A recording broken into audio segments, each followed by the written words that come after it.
Hello, good morning students. How are you doing all?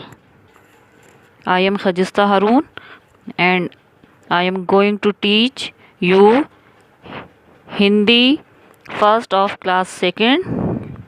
Your book is Rachna Prasoon and it is published by Christian Publication.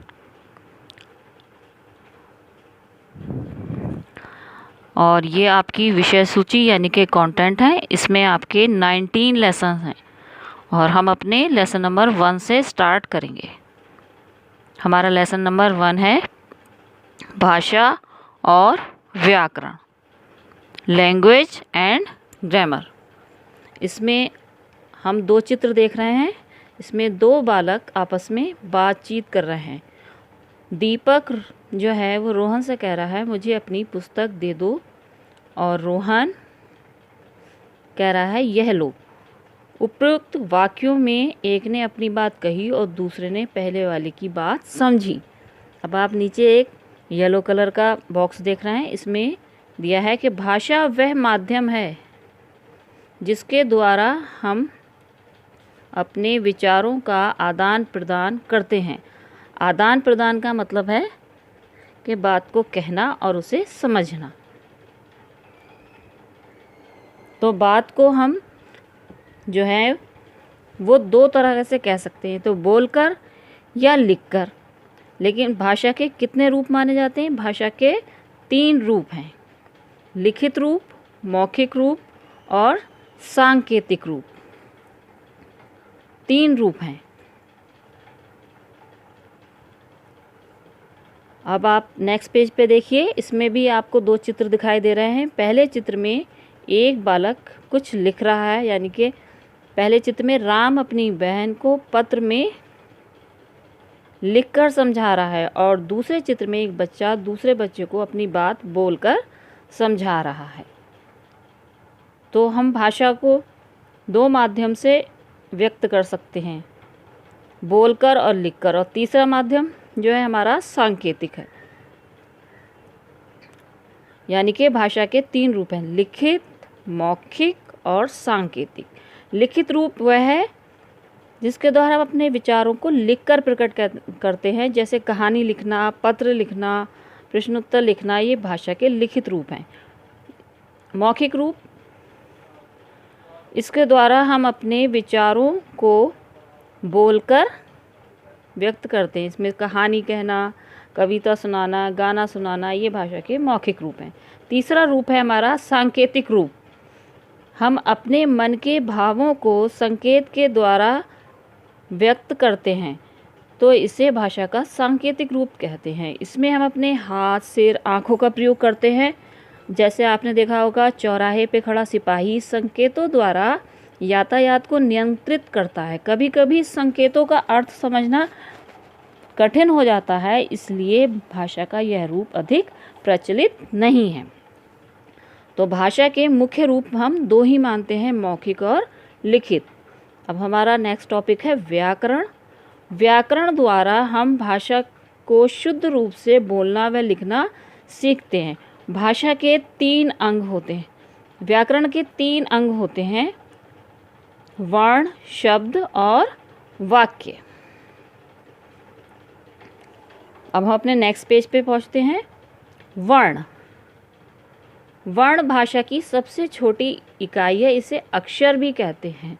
हम सब ने हिंदी पढ़ना सीखा है वर्णमाला से, और वर्णमाला में जितने भी शब्द होते हैं, जितने भी अक्षर होते हैं उन्हें ही हम वर्ण कहते हैं। वर्ण को अक्षर भी कहा जाता है और इसके टुकड़े नहीं किए जा सकते, जैसे का, खा, गा, ये सब हमारे वर्ण या अक्षर हैं। इसमें आपको उदाहरण में दिया है का, पा, ना, जा, या कै, पै, नै और जय। इसको ऐसे भी पढ़ा जाता है। दूसरा है हमारा शब्द। वर्णों का सार्थक समूह शब्द कहलाता है। सार्थक समूह का अर्थ है कि शब्दों को इस तरह से व्यवस्थित करना कि उनका कोई अर्थ हो, तो वो सार्थक शब्द कहलाते हैं। जैसे पवन, सावन, भारत आदि। वैसे पानी, नमक, ये सब हमारे सार्थक शब्द हैं। तीसरा हमारा है वाक्य। शब्दों के सार्थक समूह को वाक्य कहते हैं। जैसे हम भारतवासी हैं, तुम क्या कर रहे हो, या आप क्या कर रहे हैं, आपका नाम क्या है, ये सब हमारे वाक्य हैं। वाक्य जो होते हैं शब्दों के सार्थक समूह को कहते हैं। सार्थक का मीनिंग, अगर हम शब्दों को एक सही क्रम में व्यवस्थित करते हैं और उनका एक निश्चित अर्थ निकलता है तो वो सार्थक समूह है, और वो सार्थक समूह वाक्य कहलाता है। हमारी राष्ट्रभाषा व राजभाषा हिंदी है।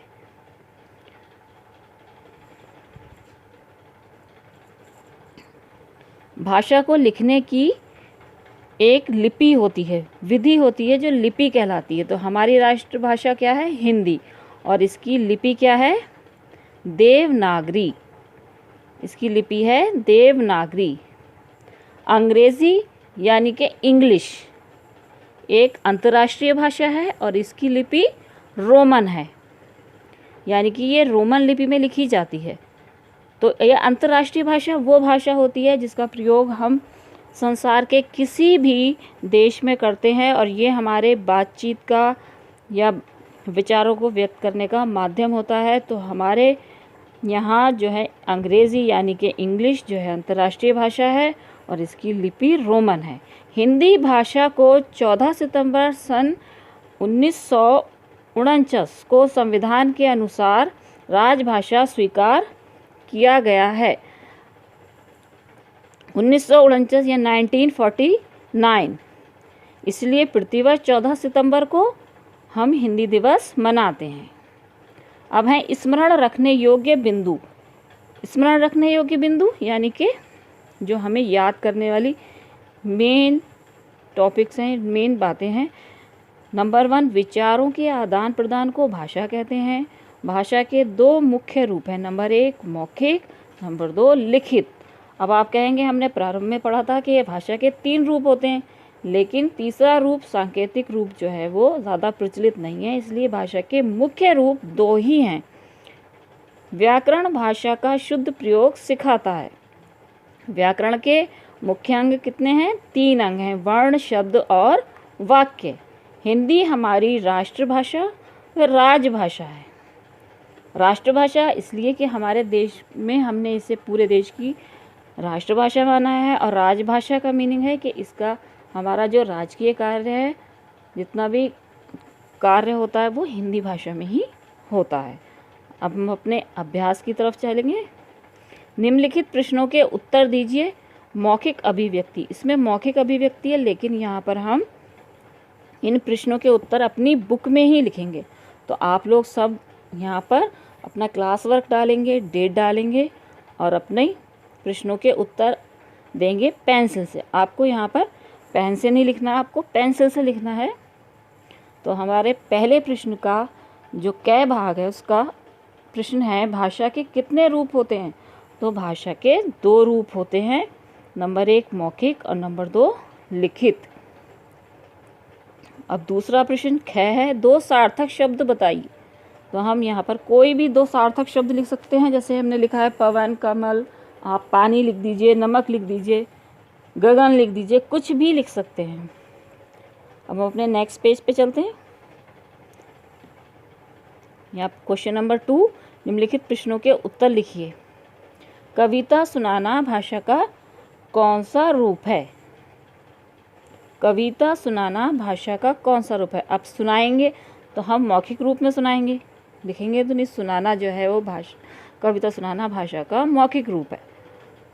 प्रश्न नंबर 6, व्याकरण के कितने अंग हैं? तो हमने अभी बताया आपको, व्याकरण के 3 अंग हैं, वर्ण, शब्द और वाक्य। प्रश्न नंबर 11, एक वाक्य लिखिए। यहाँ पर आप कोई भी वाक्य लिख सकते हैं, जैसे मैं खाना खाता हूँ, या मैं पढ़ता हूँ, या मैं खेलता हूँ, तुम बाज़ार जाते हो, कुछ भी लिख सकते हैं हम। भारत की राजभाषा का नाम क्या है? भारत की राजभाषा हिंदी है। हिंदी में आप आधा नय का प्रयोग भी कर सकते हैं और अंक की बिंदी का भी। अब है क्वेश्चन नंबर 3, कोष्टक में से सही शब्द चुनकर रिक्त स्थान भरिए। यहाँ पे आपको 2-2 विकल्प दिए गए हैं मौखिक और लिखित। कहानी सुनाने भाषा का मौखिक रूप है। 14 सितंबर को कौन सा दिवस मनाया जाता है? हिंदी दिवस। इसमें आपके ऑप्शन दिए हुए हैं हिंदी और अंग्रेजी, तो हिंदी दिवस मनाया जाता है। है आपका व्याकरण के डैश मुख्य अंग हैं, 3 या 4, तो व्याकरण के 3 मुख्य अंग हैं। और घ वाला पार्ट है आपका वर्ण को डैश भी कहते हैं, तो वाक्य या अक्षर, इसमें आपका सही आंसर है अक्षर। अब हम अपने बहुविकल्पीय प्रश्न यानी कि MCQs की तरफ बढ़ते हैं। सही उत्तर वाले विकल्प पर सही का निशान लगाइए। भाषा के मुख्य रूप हैं, इसके आपको 3 विकल्प दिए हैं, 4, 2 और 3। तो भाषा के मुख्य रूप 2 हैं, तो आपका घ वाला आंसर 2 सही है। दूसरा प्रश्न है भारत की राजभाषा है, इसके भी 3 विकल्प हैं, अंग्रेजी, संस्कृत, हिंदी। तो सही जो वह है हमारा हिंदी, पार्ट ग है इसका। तीसरा है व्याकरण के कितने अंग हैं? क वर्ण शब्द वाक्य, ख कविता पानी गाना कहानी, और ग फिल्म चित्र किताब। तो इसमें भी जो सही आंसर है हमारा यहाँ वो क है, वर्ण शब्द और वाक्य। अब हम अपने नेक्स्ट पेज पे मूव करते हैं। यहाँ पे चौथा प्रश्न है अंतर्राष्ट्रीय भाषा क्या है? अंतर्राष्ट्रीय भाषा है number 1 Hindi, number 2 Punjabi, number 3 अंग्रेज़ी। तो इसमें से हमारा सही ऑप्शन तीसरा यानी कि ग वाला है और इसका आंसर है अंग्रेज़ी। अब है रचनात्मक गतिविधियाँ, इसमें है बनाकर नया शब्द, आइए खेलें खेल। तो इसमें उदाहरण दिया है टोकरी और पीला, मैंने यहाँ पे डैश लगा रखे हैं। तो टोकरी से टोलिया और पीला से पी तो बना टोपी। ऐसी दिशा और बिल्ली, तो इसमें से दी और बिल्ली में से ली लिया तो बना दिल्ली। प्रज्ञा और पानी, इसमें से प्रज्ञा में से ज्ञा और पानी से नी, तो हमारा नया शब्द बना ज्ञानी। चौथा है रूप, माला और लाल। तो रूप से हमने रू लिया, माला से माँ और लाल से ला, तो हमारा बना नया शब्द रुमाल। हमारा लास्ट है निम्नलिखित वर्णों से अधिक सार्थक शब्द बनाने का खेल खेलिए। आवश्यक हो तो आप वर्णों पर मात्रा भी लगा सकते हैं। तो इसमें आपके वर्ण दिए हैं कै, पै, लै, नै, टे, रै, है, मैं, ड़ और सै। तो इनको मिलाकर आप कोई भी सार्थक शब्द जितने आप बना सकते हैं बनाइए। ये आपका होमवर्क भी है। इसमें आप 2 अक्षर वाले, 3 अक्षर वाले, 4 अक्षर वाले जो भी शब्द बना सकते हैं सार्थक शब्द वो बनाएंगे और लिखेंगे।